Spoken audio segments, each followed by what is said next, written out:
How does quantum mechanics differ from classical physics?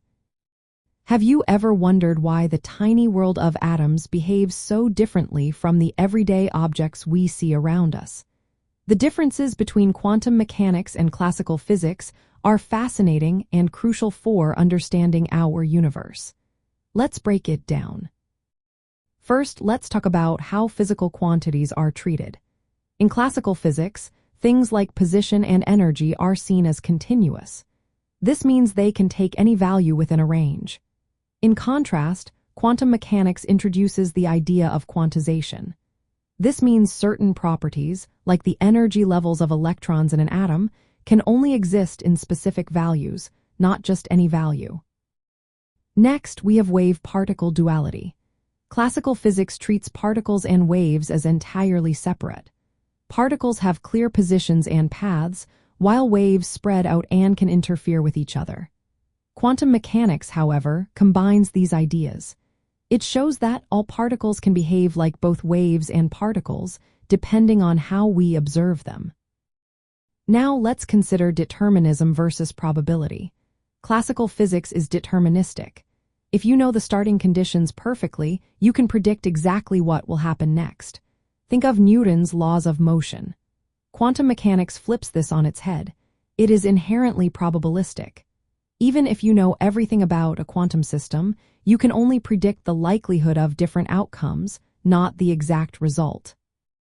When it comes to equations of motion, classical physics relies on Newton's second law, which describes how forces affect motion.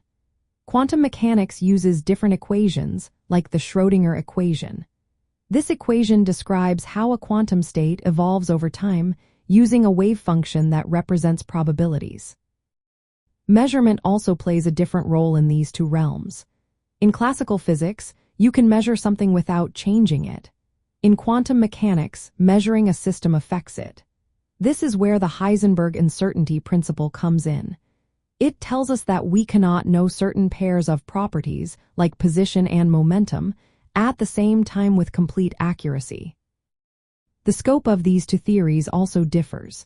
Classical physics works well for everyday objects and large systems. However, quantum mechanics is essential for understanding the behavior of atoms and subatomic particles, where classical physics fails to explain phenomena like atomic spectra or chemical bonding. Interestingly, classical physics is seen as an approximation of quantum mechanics. When dealing with large objects, quantum effects average out, leading to the classical behavior we observe. Understanding these differences is vital for the field of quantum technology.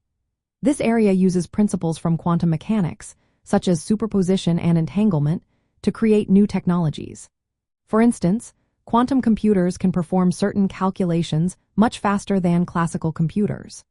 Quantum sensors can detect changes with extreme precision, and quantum communication systems can securely transfer information using quantum states.